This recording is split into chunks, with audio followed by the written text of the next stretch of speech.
comfort those who are burdened, and call those who are still in darkness to Jesus Christ. Lord, help me, your servant, to preach clearly, faithfully, and humbly. Keep me close to the text, and let Christ be seen as greater than our sin, greater than Satan, greater than fear, greater than death, and greater than ourselves. Lord, do not allow us to merely hear the truth, but help us to believe it, to obey it, to live it in the strength that you provide. In Jesus' name, amen. Amen. So please take your Bibles this morning and open up at the book of Ephesians, Ephesians chapter 6. So as you know that our tendency is we like to go verse by verse for books of the Bible, but for the last few weeks, we've just paused and looked at a few topics that we haven't had the time to devote specific time to certain topics. And we've called this series the Contra Mundum series, which is a Latin phrase for against the world. The phrase was coined when our church father from Africa, the famous Athanasius, who was mocked by his enemies, they called him the Black Dwarf. He stood against a world who at that stage was busy denying the divinity of Jesus. The church in those days were more and more denying the truth that Jesus is God who became flesh. And Athanasius stood against everyone, and he coined the famous phrase, Athanasius contra mundum, Athanasius against the world, because he stood with God. And the point of this series is for us to take a look and spend some time dealing with commonly misunderstood questions or truths or topics within the Christian faith. And so we looked at fellowship a few weeks ago, and then this morning we will be continuing this series by looking at a very, very, very popular topic, but a very, very, very misunderstood topic. The topic of spiritual warfare. So our main text will be Ephesians 6, but there will be a few other passages, and we've put them on the slides for you, so you can put your finger in the Bible in those places beforehand. And so as I mentioned, one of the most misunderstood concepts in Christianity in our day and age is the concept of, quote-unquote, spiritual warfare. Today's Christians and churches treat spiritual warfare almost as if it is witchcraft.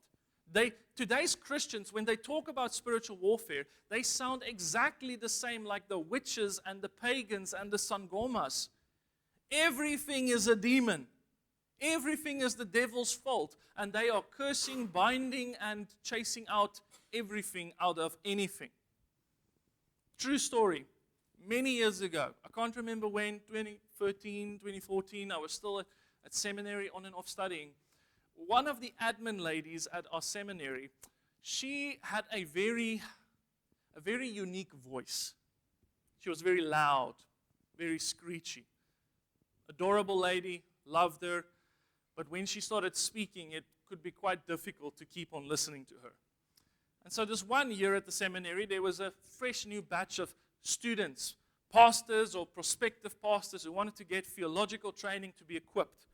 And it was that time of the year where we take the photos of the different years. And so all the first years were herded together to take their group photo.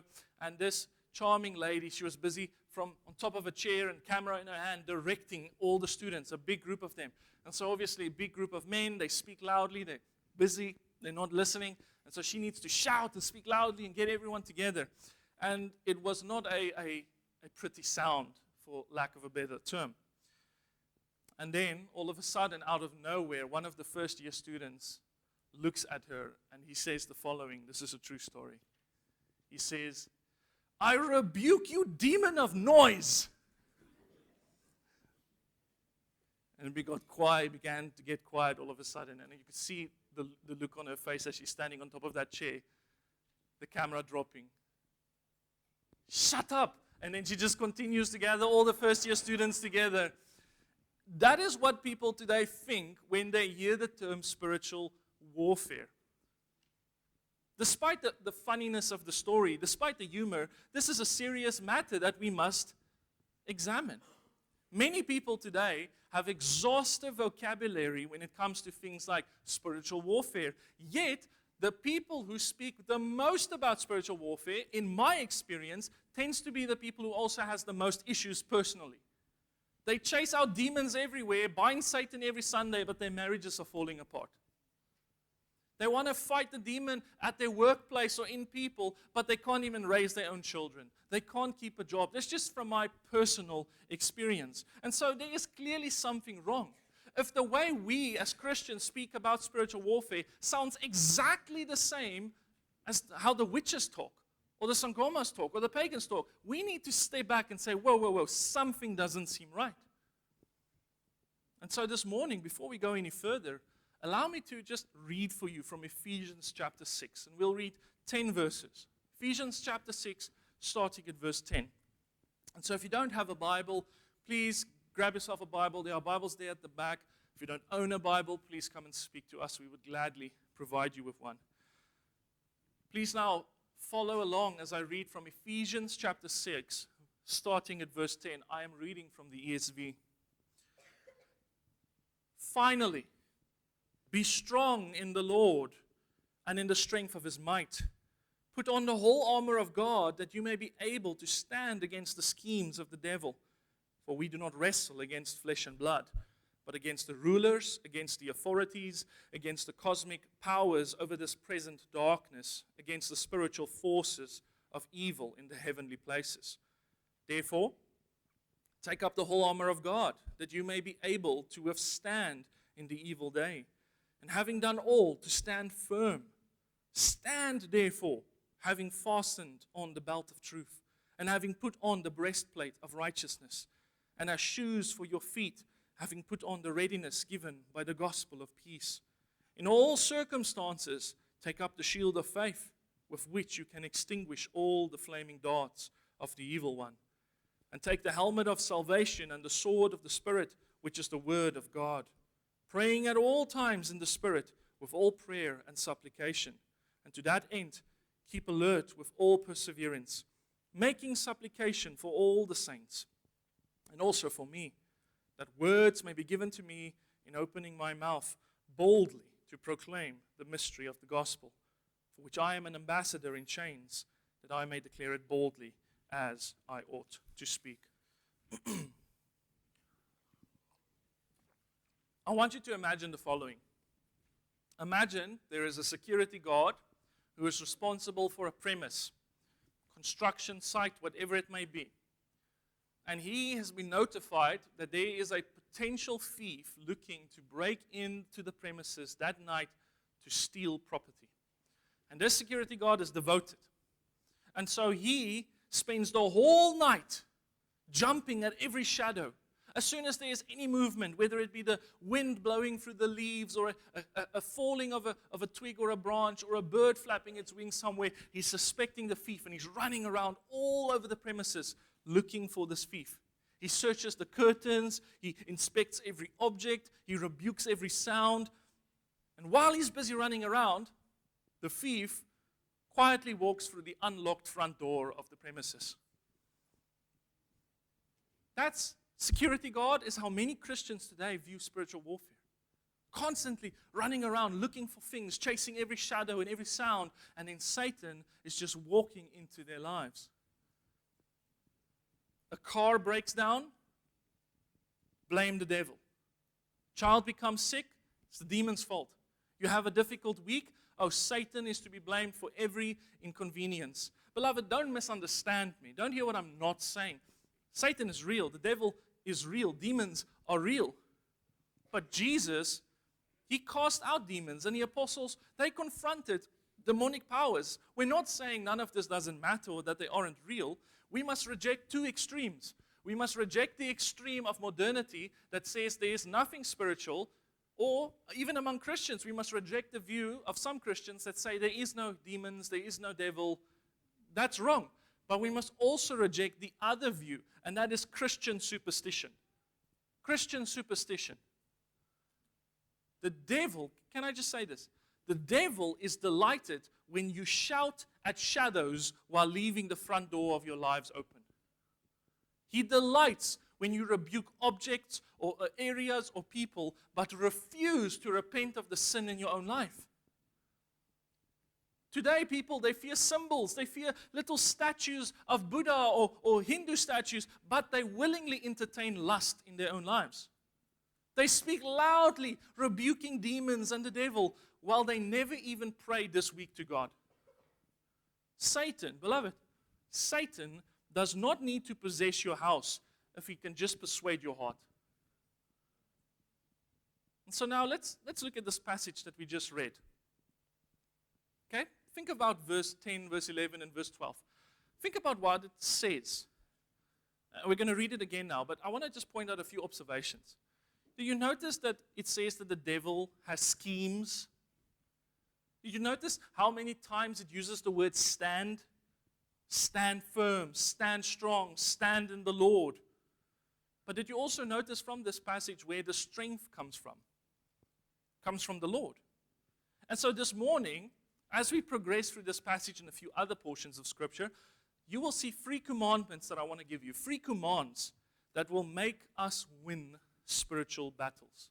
3 commands that will make us win spiritual battles. Not because we are strong, but because Christ is. Amen? And so those commands are as follows.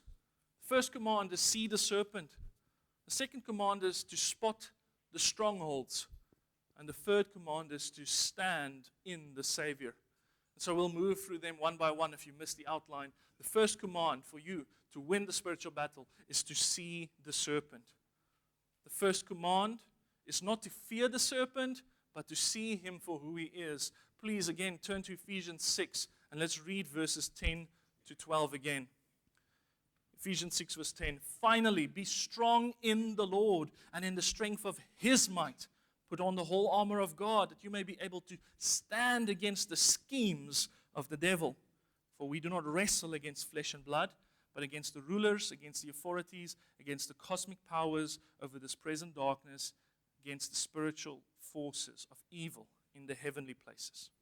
Beloved, what makes this passage so important is this passage reminds us that there is an enemy behind the obvious battles that we face. Beloved, if there's an issue in your marriage, if there's an issue with your spouse, or you might be the issue in the marriage, can I just remind you of this? Your spouse is not the enemy.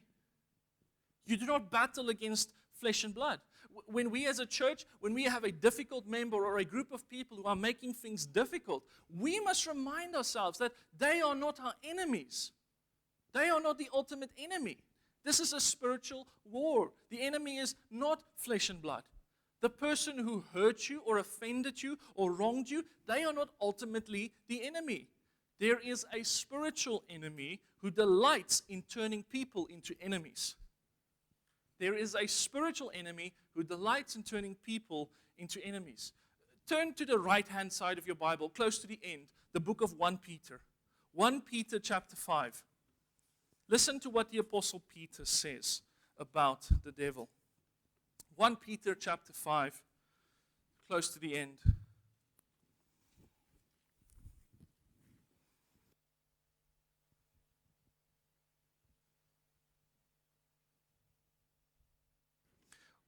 One Peter chapter 5, verse 8.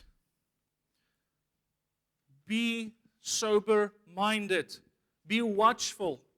Your adversary, the devil, prowls around like a roaring lion, seeking someone to devour. Resist him firm in your faith, knowing that the same kinds of sufferings are being experienced by your brotherhood throughout the world. Did you notice what Peter calls our ultimate enemy here? He doesn't call him an inconvenience. He doesn't call Satan an inconvenience. He calls him an adversary. An adversary is someone who is actively against you. It is someone who is opposed to you. And the Apostle Peter describes him as personal, as intelligent, and as malicious. But notice this, in all the passages of the New Testament and the Old Testament, this enemy, this adversary, the devil, is not equal to God. Amen? It is not the yin to Jesus' yang. that whole yin-yang thing, they're not equal. They're not brothers. Satan is not God's dark opposite. Satan is a limited creature who cannot act beyond what God's sovereign permission allows. Go to the book of Job. That's the entire message and premise of the book of Job. Peter's prayer, Jesus' message to the Apostle Peter, Satan asked if he could sift you like wheat. Why does he need to ask? Because he needs permission. Mark chapter 5, Jesus arrives on the beach. A man with a legion of demons come towards him. Is there some sort of cosmic battle between Jesus and these demons? Some sort of cosmic arm wrestle? No, the demons fall down before Jesus saying, "What have you to do with us? Please do not cast us out." They beg for mercy. And Jesus just simply tells them to leave. You see, the devil is a lion, but he is a lion that is on God's leash. But a leashed lion is still a lion. So Peter tells us to be sober, be watchful. Don't be fascinated with the devil. Don't be fascinated with the occult. Don't be fascinated with the mystic realm. Be watchful, he says. He says also at the same time, don't be panicked. There are some people who live in constant fear. The Apostle Peter says, don't be panicked. He says, be watchful. Be sober-minded. Don't be superstitious. He says, be steady. Beloved, please remember this. Do not give the devil the attention that belongs to God. Do not give the devil the attention that belongs to God. Some Christians, I know this, I know them personally, spend more time rebuking Satan than they do worshiping Christ. Let me tell you, he loves that. Satan loves that. The devil is happy to become the center of your entire conversation, even if the conversation is against him, because it keeps you from talking and thinking about Christ. Beloved, do you think the devil cares about insults? Every single Sunday, in churches all over the world, you hear the same phrase every single Sunday. The service starts how? Satan, we bind you. And then what happens next Sunday? They bind him again. And I'm just wondering, who's letting him loose the whole time? Because millions of churches keep binding him every single Sunday, every single day. And he's just keep getting, they're so concerned with him. You think the devil cares about those insults? No, he doesn't. Let me give you a biblical example. Go to the book of Jude. It's the second last book of the Bible. So you turn to the back to Revelation. Just the book before Revelation, Jude, the book of Jude. It doesn't have any chapters. That's how small it is. Listen to this.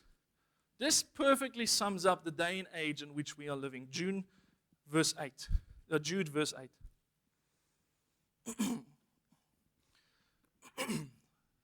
Jude is talking about false teachers. Starting in verse 8. Listen to what he says. He says, "Yet in like manner, these people referring to false teachers, also relying on their dreams, defile the flesh, reject authority, and blaspheme the glorious ones." Doesn't that sound like many false teachers today? They say things that openly contradict Scripture, but people believe them because they said, "Oh no, I went to heaven, I saw Jesus, he told me this." And you're like, but why would Jesus tell you something that contradicts his word? Has he changed? Has he lied to us? No, but they have these dreams, their imagination. Listen to what he continues, verse 9. He's giving an example. "But when the archangel Michael, contending with the devil, was disputing about Moses' body, the body of Moses, Michael, the archangel, did not presume to pronounce a blasphemous judgment on Satan, but said, 'The Lord rebuke you.' But these people, these false teachers, blaspheme all that they do not understand, and they are destroyed by all that they, like unreasoning animals, understand instinctively." Then at the beginning of verse 11, woe to them. What's happening there? Well, apparently when Moses died, there was some sort of confrontation. The devil wanted Moses' body. We don't understand why. that isn't given to us. But there was some sort of confrontation between Archangel Michael and the devil. And it says here that even the Archangel Michael, the powerful being that is Michael, he didn't even dare say, Satan, I bind you. He just said, the Lord said no. And that was the end of the story. And then he says, but these people, these false teachers, they dare to do what the Archangel Michael don't even dare to do. They pretend, they go and they pronounce judgments against these spirits like Satan. Beloved, this is so important for us to understand. And I'll give you a definition of spiritual warfare now. Spiritual warfare is not binding, it's not loosing, it's not cursing, it's not blaspheming. That's not spiritual warfare. It's one of the most best tactics that the devil has ever employed to keep the people of God busy with other things instead of Christ. But let's ask ourselves this question. The first command is see the serpent. How does Satan attack? Well, the first time that Satan appears in the scripture, he speaks. Genesis chapter 3. Go to Genesis chapter 3. Right in the beginning of your Bible. You all know this tale. Genesis chapter 3, the historic account of the fall of man. Genesis chapter 3 from verse 1. Now the serpent was more crafty than any other beast of the field that the Lord God has made. He said to the woman, did God actually say, you shall not eat of any tree in the garden? And the woman said to the serpent, we may eat of the fruit of the trees in the garden, but God said, you shall not eat of the fruit of the tree that is in the midst of the garden, neither shall you touch it, lest you die. But the serpent said to the woman, you will not surely die, for God knows that when you eat of it, your eyes will be opened, and you will be like God, knowing good and evil. So Satan does what? How does he attack? Did he afflict Eve with injuries and some sort of medical damage that is done to her body? No, he attacks by questioning the word of God. Has God really said? Then he attacks what? After attacking the word of God, he attacks the character of God. God knows that in the day you eat of it, your eyes will truly be opened. In other words, the devil is talking to Eve. He says, God is withholding something good from you. You can't trust him. You can't trust him. And then he attacks the judgment of God. Oh, you won't surely die. God's lying. You won't die. You see, the devil is not concerned about a physical condition, because if something is wrong with you physically, hey, you can get better or you can get worse, but guess what? If you are in a good standing with the Lord through Jesus Christ, you get to go spend eternity with well-being. He attacks the word of God, he attacks the character of God, and he attacks the judgment of God. The serpent's strategy has never changed.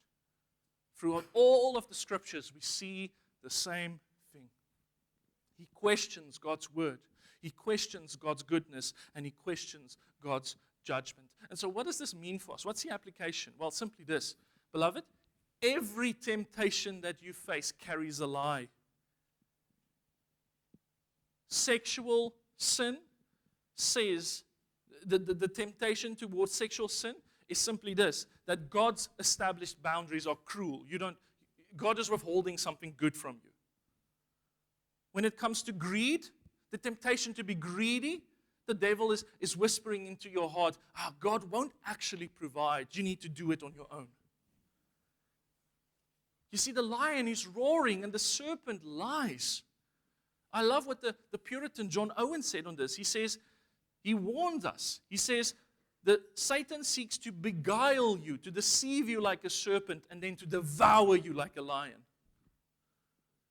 Beloved, you must think correctly about temptation. Temptation does not come to improve your life. It comes to assault your relationship with Christ. Satan, however, is not our only problem. We can't go around walking saying, well, the devil made me do it. Go to the book of James. Again, it's near the end of your Bible. The book of James. James chapter 1. Find the book of Hebrews Then you find James. If you go to 1 Peter or 2 Peter, you've gone too far. James chapter 1. Listen to what James, the half-brother of Jesus, says in verse 13. James chapter 1, verse 13. Let no one say when he is tempted, I am being tempted by God. For God cannot be tempted with evil, and he himself tempts no one. Listen to this, verse 14. But each person is tempted when he is lured and enticed by his own desire. Then desire, when it has conceived, gives birth to sin, and sin, when it is fully grown, brings forth death. Beloved, the devil casts the hook, but our flesh loves the bait. Our flesh desires that bait. We should not give Satan credit for the sins of our own heart, the sins that our own heart so eagerly produce. Sometimes when we say the devil made me do it, the truth is that my own desire wanted to do it. When it comes to biblical spiritual warfare, the Bible constantly tells us there are three enemies that we fight against: the world, the flesh, and the devil. The world advertises sin. It is contrary to what God wants for you. The flesh desires those things, and the devil lies about them. But then, it is us who ultimately choose them. We must remove the excuse. And even if we remove Satan from the calculation, our hearts will still be sinful. The devil is guilty of deception, but we are guilty when we believe him. So what is spiritual warfare? Do you want a definition of spiritual warfare? And we're going to look at that in the rest of Ephesians chapter 6 now. We said spiritual warfare isn't casting, it isn't binding, it isn't cursing. Spiritual warfare is sanctification. Notice something in Ephesians. Spiritual warfare is sanctification. Paul starts, people love to start in Ephesians chapter 6. Oh, spiritual warfare, the armor of God. But they forget there are 5 chapters that precede chapter 6. And what are those other 5 chapters about? Well, chapter 1 and 2 and 3 are about the gospel of Jesus Christ. And then chapter 4 starts with that whole putting off and putting on. He says, put off anger, put on love, put off thievery, and put on generosity. And then if you go to chapter 5, the Apostle Paul warns against sexual immorality. He warns against foolish speaking. He warns against drunkenness. He exhorts husbands to love their wives. He exhorts them to raise their children. He exhorts workers or slaves to be obedient to their masters, and masters to be kind to their slaves. And it is only after all of those things, 5 chapters of gospel and instruction, he now says in the closing part of his letter, put on the armor of God. Spiritual warfare is sanctification. What do we mean by sanctification? It's a fancy Christianese word that means becoming holy like Jesus is holy. Another word that we see in the New Testament, the Apostle Paul loves to use it, is Christ-likeness. Christ-likeness. Sanctification. Becoming more and more like our Jesus. Not becoming Jesus, like some people would say, you can become Jesus. No, you cannot. It's only one Jesus, only one Lord. But he transforms us into his own image. We learn to love the things that he loves, and we hate the things that he hates. That is sanctification. That is spiritual warfare. Beloved, listen to this. Spiritual warfare is not an escape or something different from ordinary holiness. Spiritual warfare is the battle for ordinary holiness. Well, why can I say that? Well, think of what we just read in chapter 6. Think of the short summary I gave you of Ephesians chapter 1 to 5. The battlefield that Paul mentions in Ephesians chapter 6, the battlefield for which he says put on the armor of God is what? He mentions honesty, he mentions anger, he mentions marriage, he mentions purity, he mentions speech, he mentions forgiveness, and he mentions your prayer life. The devil is not concerned or bothered if you are fascinated with demons, provided that you remain a proud, lustful, bitter, and prayerless Christian. And so what does What is the application for us? Well, the simple question I want you to ask yourself this morning is, what lie about God are you tempted to believe? Maybe you are struggling to believe that God is good and will provide for your necessities.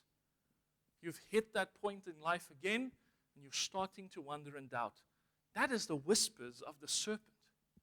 He is asking you, did God really say He will provide? Did God really say He will forgive your sins? Did God really say that it is worth the cost if you sacrifice this world for the sake of following Christ? Is it really?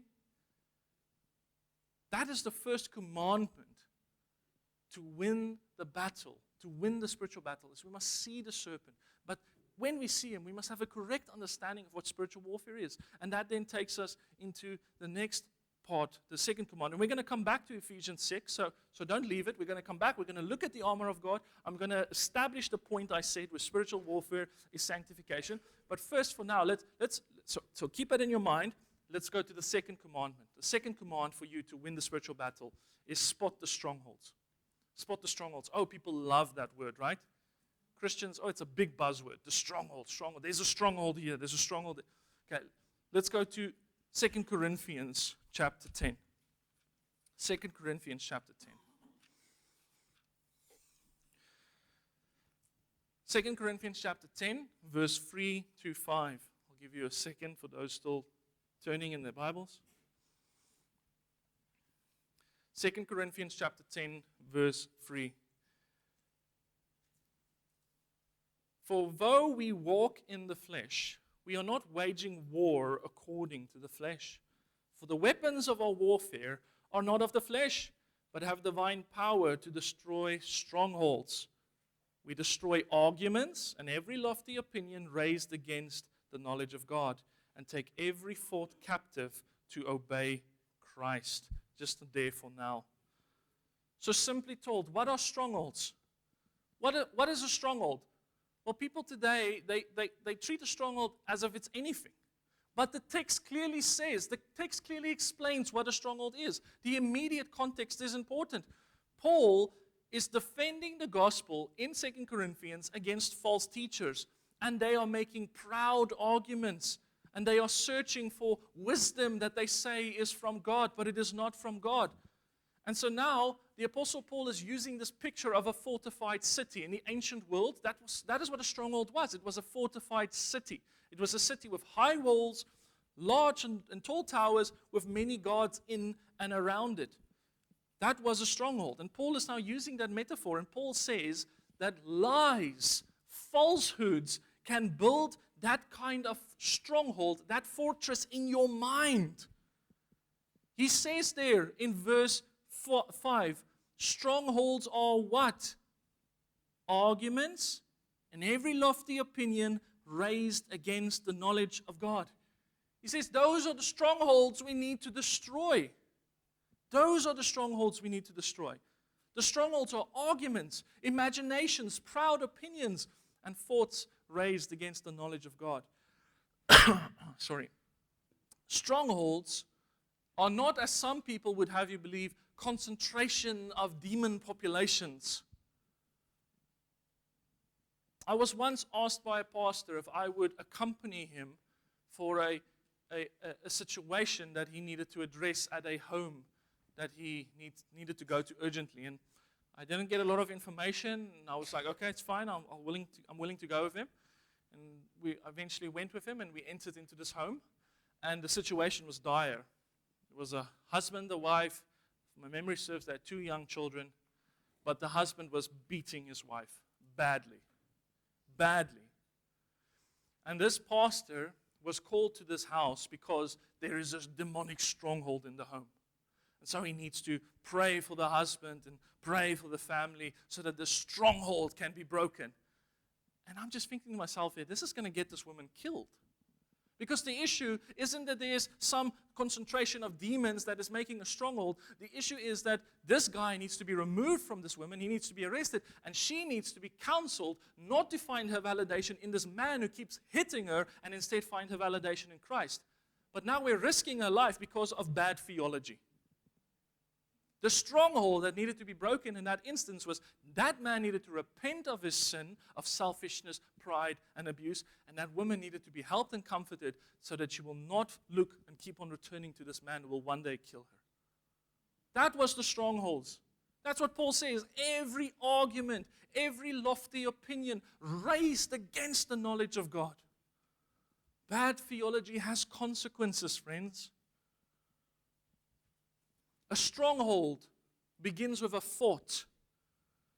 Then it becomes an excuse, and then it hardens into a habit, and then finally it becomes a stronghold, and that stronghold becomes your prison. Consider, for example, bitterness. Someone hurts you and offends you and wounds you, and then the thought enters into your mind, well, I have a right to dislike this person or this Christian. I maybe even have a right to hate them. And then the thought becomes an argument in your mind. Well, if I forgive them, I just let them get away with it. And then the argument becomes a habit, and you start to rehearse the offense. You think about it in the shower when you lay in your bed at night, and you avoid the person, and maybe you even gather supporters against them, and you interpret everything that they say and do through a lens of suspicion. Beloved, that is the stronghold. That is what Paul is saying here. We need to destroy these things. That is what Paul is saying in verses 4 and 5 of 2 Corinthians. Another stronghold that you often find in churches is this. You have members who cannot help but think suspiciously about other members. So if they don't greet you, it's not maybe because they are thinking and have a lot of their mind, or they're busy heading in some direction, needing to attend to something urgently. No, we don't consider that. We think, it's because they hate me. They don't like me. Someone comes and asks, Ruben, can I make you some tea? And then the person standing next to Ruben says, why didn't I get any tea? Now, we don't think, wow, this brother is so nice that he's wanting to make this brother tea. Wow, praise God for that love. No, we forget about that and make it all about ourselves. What about my tea? I want a tea too. I don't even want tea, but he didn't ask me. Instead of praising God for the goodness and kindness that we show towards other people, that some people show towards other people, we turn it around, and it's through a lens of suspicion. That is what strongholds is. That is what we must destroy. That's what Paul's saying in chapter 10 of 2 Corinthians. The devil really begins by saying, destroy your life. Do you think that would be effective? He shows up to you one night and he says, Rob, I have an idea. Maybe you should destroy your life. Be like, what? No. He doesn't do that. He comes into our lives and he says, just this once. Do this thing just this once. No one will know. You deserve this. You can repent later. And then small lies build into big strongholds. Thomas Watson said the following. He says, Satan tempts us to sin degree by degree. The old serpent moves by moving himself into our lives degree by degree. Beloved, a thread becomes a cord, and a cord becomes a chain. You know what's so fascinating about this? The first command is to see the serpent for what he is and what he does.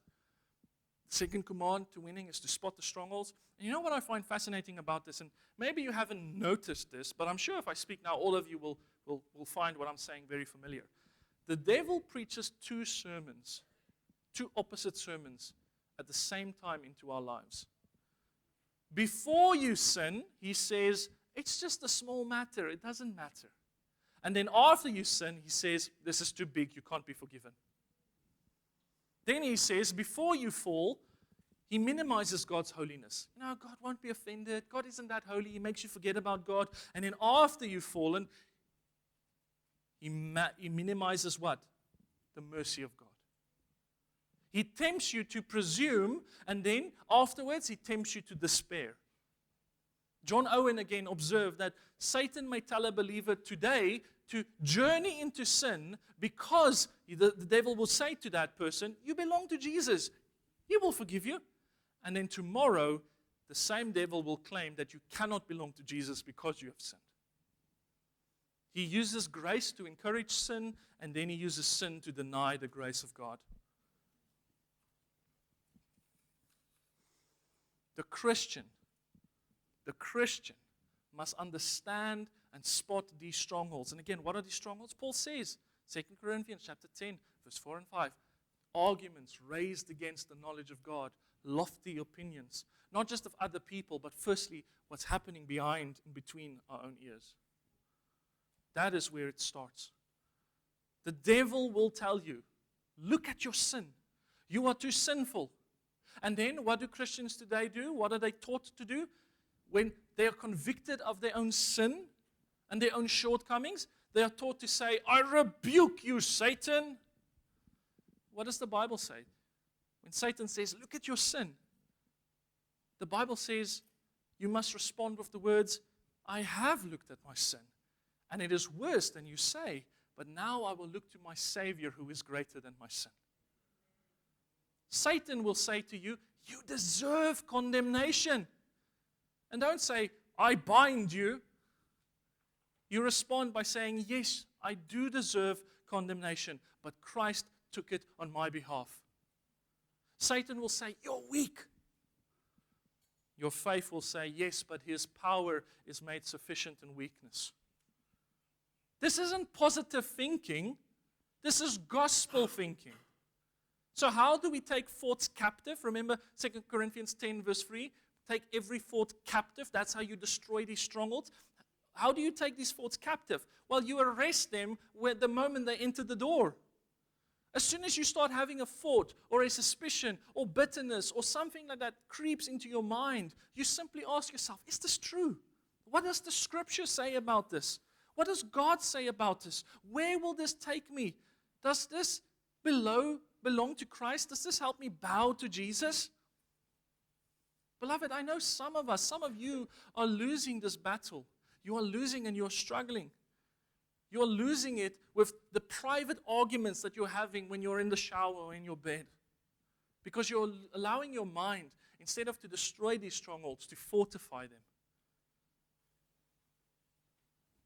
You start to think through the things that have been said and done against you. And instead of saying, I will forgive like Christ has forgiven me.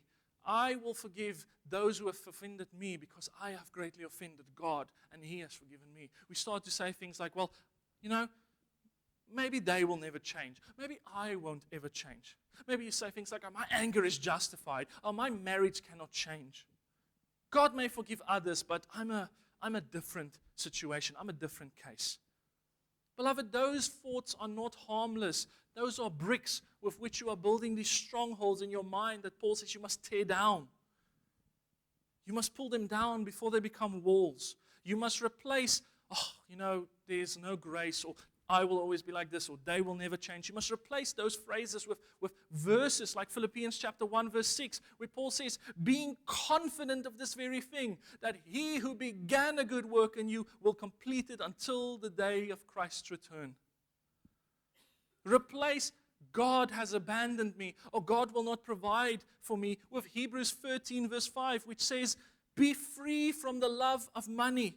Be content with what you have, for He has said, I will never leave you, neither will I forsake you. So say that with good courage. The Lord is my helper. I will not fear. What can man do against me? Replace thoughts of, this temptation, this sin is irresistible. Replace that thought with 1 Corinthians chapter 10 verse 13. It says, no temptation has overtaken you but what is common to man.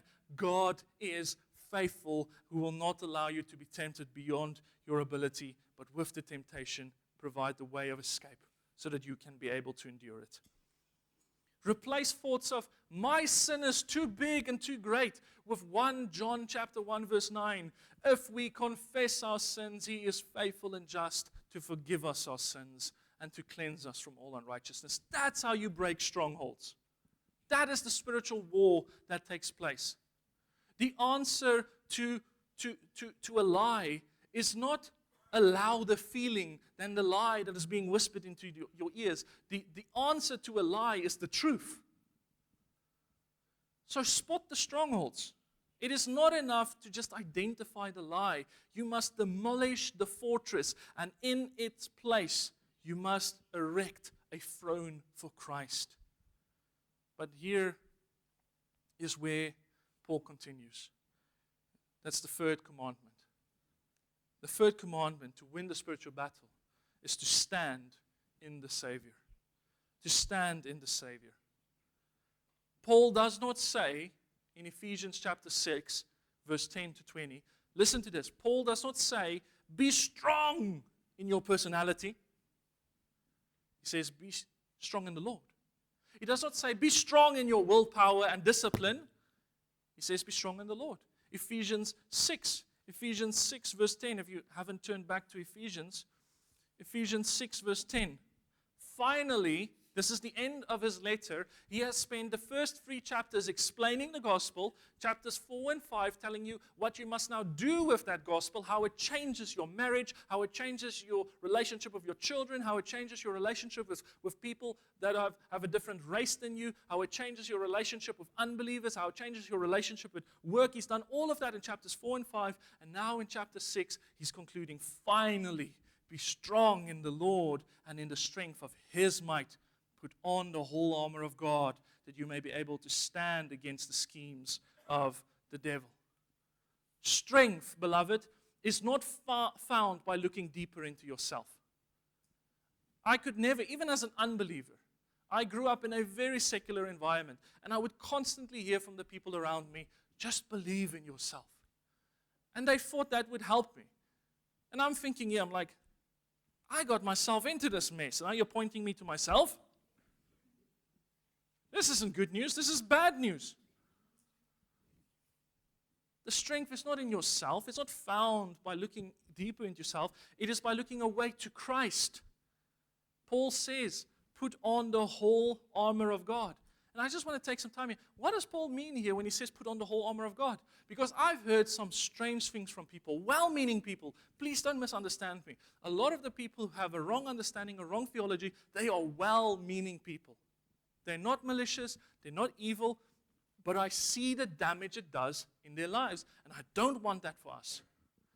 I've heard people, when they say, put on the whole armor of God, they say things like, I prayed that prayer every morning, and then I plead the armor on myself, I plead the blood on my Christ, and I say, helmet of salvation be put on, and shield, and I'm like, what are you saying? Do you understand what you're saying? Paul is not giving you a ritual spell to chant. He's giving you a metaphor. Do you know what a metaphor is? It is when you use a picture to explain something else. He's saying here, he says, this isn't magical clothing. He says in verse 10, verse 11, put on the whole armor of God that you may be able to stand against the schemes of the devil. For we do not wrestle against flesh and blood, but against the rulers, against the authorities, against the cosmic powers of this present darkness, and against the spiritual forces in the heavenly places. And then he starts. He says, therefore, verse 13, take up the whole armor of God, that you may be able to withstand in the evil day, and having done all to stand firm. Verse 14, stand therefore, having fastened the belt of truth. Having fastened the belt of truth. What does that mean? Well, we just said, I just showed you, Satan works through lies. So if you want to put on, metaphorically, the belt of truth, how do you put it on? Truth. Listening to truth. Reminding yourself of truth. Being exposed to truth. The Christian stands in what God has said.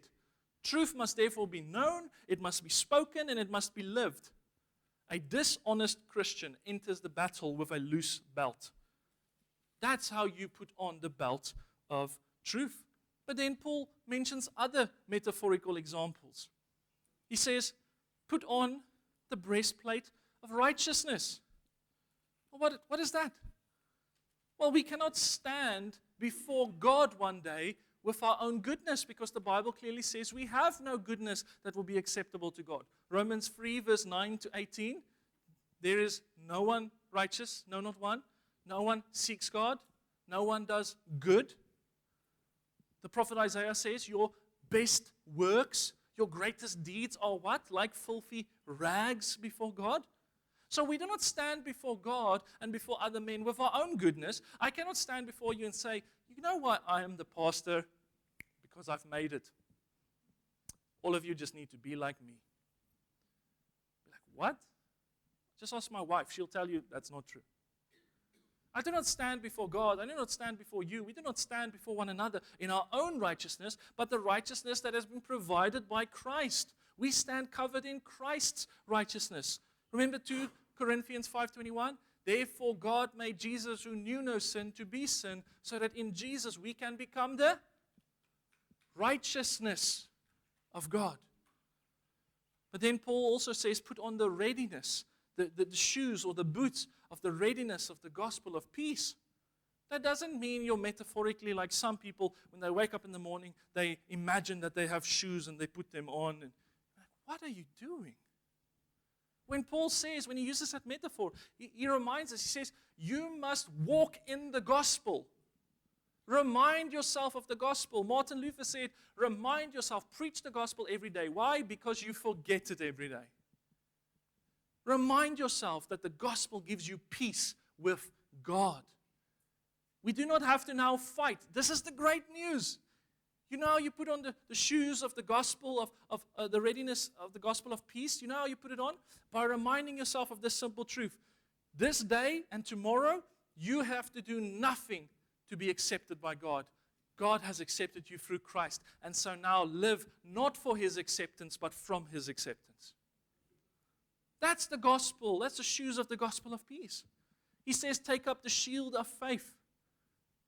What is that? Well, he says you must guard against the flaming darts or arrows of the evil one. What are those flaming darts? God has forgotten you. God will no longer provide for you. You've sinned one too many times. Obedience to Jesus will cost you too much. Those are the darts of the evil one. Paul says, pick up the shield of faith, meaning don't listen to what the serpent is whispering. Listen and believe what God has said. I will never leave you nor forsake you. Seek first the kingdom of God, and all these things will be added to you. Faith does not claim that the darts of the enemy are imaginary. Oh, they hurt. They're real. We suffer from them and struggle with them every single day. That's why we must hide behind the shield of faith, the promises of God, knowing who God is. Spurgeon said this. He says, we handle the shield well when we quote the promises of God against the attacks of the enemy. Satan says, you're weak. 2 Corinthians 12 says, my grace is sufficient for you. My power is made perfect in weakness. Satan will look at you and say, your sin is great. That's a big dart that he throws at you. Hebrews 7 verse 25 says, therefore he is also able to save to the uttermost those who draw near to God. Then Paul goes on in chapter 6, he says, put on the helmet of salvation. What does that mean? A helmet does what? It covers your mind. It covers your head. Guard your mind with certainty that you belong to Jesus. You have been saved.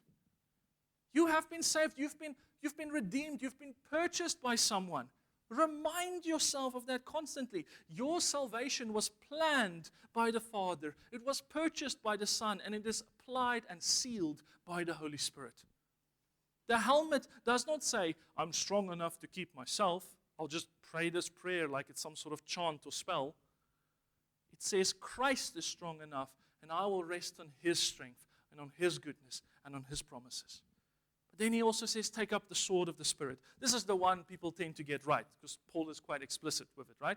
The sword of the Spirit, which is the Word of God. What did Jesus do in Matthew 4 when He was tempted by the devil in the wilderness? He answered 3 times, it is written. Beloved, if the Bible was good enough for Jesus, I promise you it's good enough for us. If it was sufficient for the Son of God, it is sufficient for us. Thomas Watson wrote, he says, the Scripture arms a Christian both against temptation and persecution. Beloved, a closed Bible is like a sheathed sword. It's like a sword or a weapon you put in the drawer, and when you're under attack, you can't get to it. A forgotten verse is an unused weapon. A vague Christian is easy prey for a precise temptation. The supermajority of times when people come to me with marriage problems, and I ask them a very simple Sunday school question to try and diagnose what the problem is. And I ask themselves, on what portions of God's Word have you been building your marriage? Most of the time, people cannot tell me a single verse. So you've been married for 30 years. Your marriage has been falling apart for the last 20 years. And you have not once considered what God has to say about this. Well, good news. God has a lot to say about this. Let's get started. We must not sheath our swords. And then Paul ends that famous passage in Ephesians chapter 6. He ends it by reminding us that we must pray at all times. Paul ends the armor passage by calling us to pray and by praying at all times in the Spirit. Beloved, that is spiritual warfare. That is what we must do. That is how we fight against the schemes of the devil.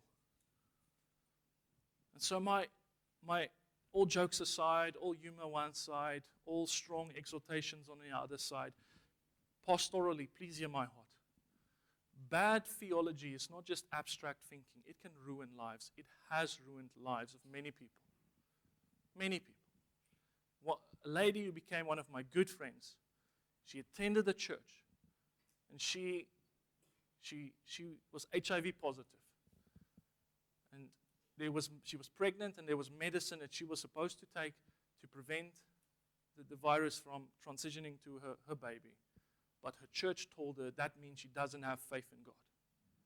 The baby was born HIV positive. And guess what? Afterwards, no one came to comfort her. They came to say, it's because of your faith. This is your fault. Bad theology ruins lives.